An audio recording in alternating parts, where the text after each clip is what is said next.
It's very hard to convince the American people that they should send their sons, and maybe, who knows, someday even their daughters, to go fight and die in some jungle to make the world safe for United Fruit Company or Chase Manhattan or Procter & Gamble or ITT. So you say it's to stop the threat of that communist country.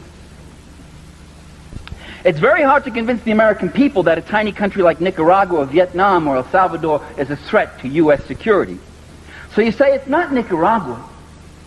They are the puppets of the Cubans, who are the puppets of bum bum bum bum. The big red bear in the Kremlin.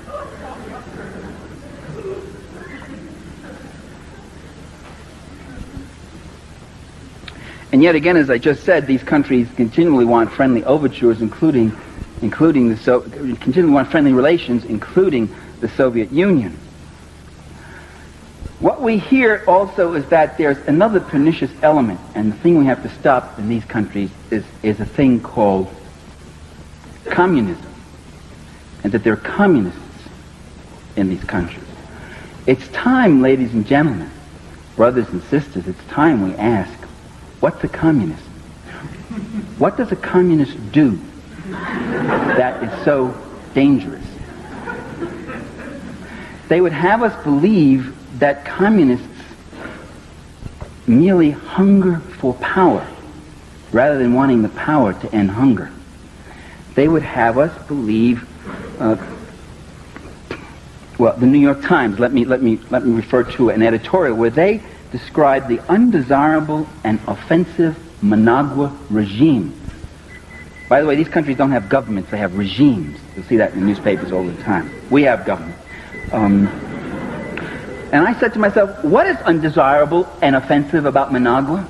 Is it the land reform program, where they took all that massive land owned by those few rich compradors and gave it out to the people who were starved for land? Is it the farm co-ops that they're setting up? Is it the community industries and the public work programs to create jobs for people who have been chronically unemployed?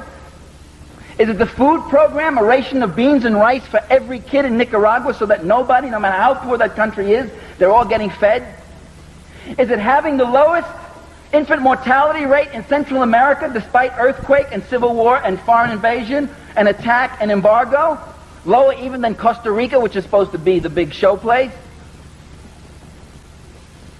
What's so offensive about Managua? It is those things in some degree. It is creating a competing social order. It is people, it is those who have been downtrodden, it has been those who have been used as fodder in the capital accumulation process, now claiming back the process of production, claiming back their own land, claiming back their own flag, their own dignity, and saying this country is going to be for us and not for you anymore, gringo.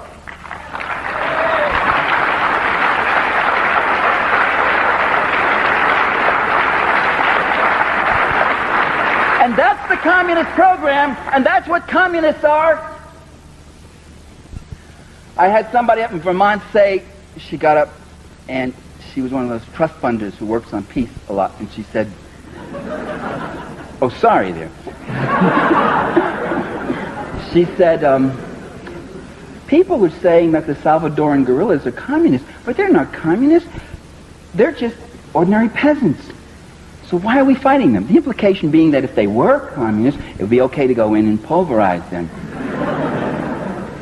And I pointed out that, well, look, at least in the FLM and the Front, there's at least two of those five groups, at least two, I'm not sure about all of them, but at least two of them that would not deny the label communist. They would say, yo soy comunista, you know, they'd say it. And they would say it proudly. And what does it mean to be a communist? It means to fight and devote yourself to the people. If communists, if we leftists, if we Marxists, if we revolutionaries, if we progressives, if we all we want is to hunger for power, then why do we side with the powerless? Then why don't we toady up to power? Why don't we take the road of the Henry Kissingers and the Daniel Patrick Moynahans and the Ziggy Brzezinskis and the Eugene Rostows and the McGeorge Bundys, who toady up and mouth for power?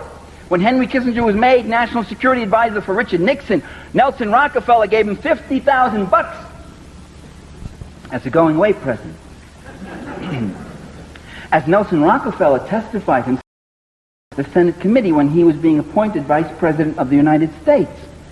And they asked, and the senators, well, they really went at Rockefeller really hard. They said, why'd you do that, Mr. Rockefeller?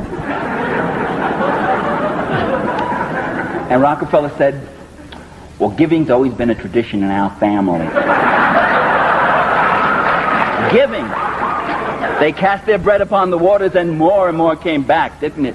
He was saying to Henry Kissinger, Henry, I brought you out of Harvard. I brought you out of that Center for, or whatever that was, Strategic Studies, because I liked the books you were writing, and you were writing them for me. Henry, you remember you're going to go work for Tricky Dick, but you remember who you belong to. And that's what hungering for power is. It's climbing, like the political climbers and careers have done in every country in the world. And we on the left don't do that. We stand out in the rain. We stand out on the picket lines. We put our jobs on the line. We risk our careers. In many cases, we even risk our physical safety and our lives in all sorts of countries. If it's power we want, why do we take such a circuitous route? If it's power Senator Garland wants, why is he standing back there? And 70 years standing like a legion.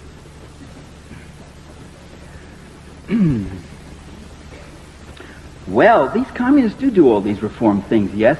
And liberal columnist Richard Cohen in the Washington Post says, and I think I've heard it about 800 times from different people, we ought to copy what the communists do. Why are we always on the wrong side? Why do we go into these countries and find ourselves on the side of the big landowners, the sweatshop owners, the big corrupt generals who run little prostitution rackets on the side and all that stuff? Then why are we with that element?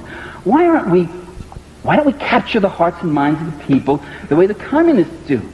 Why don't we copy their techniques? What are their techniques?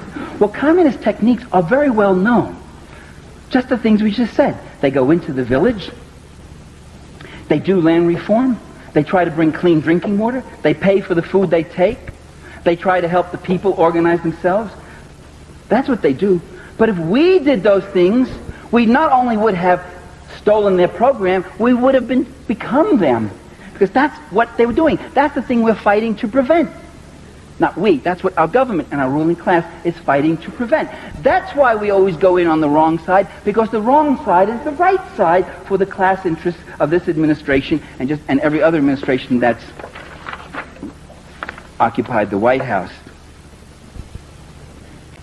So it is the heart of U.S. policy, ladies and gentlemen, to use fascism to preserve capitalism while claiming to be saving democracy from communism.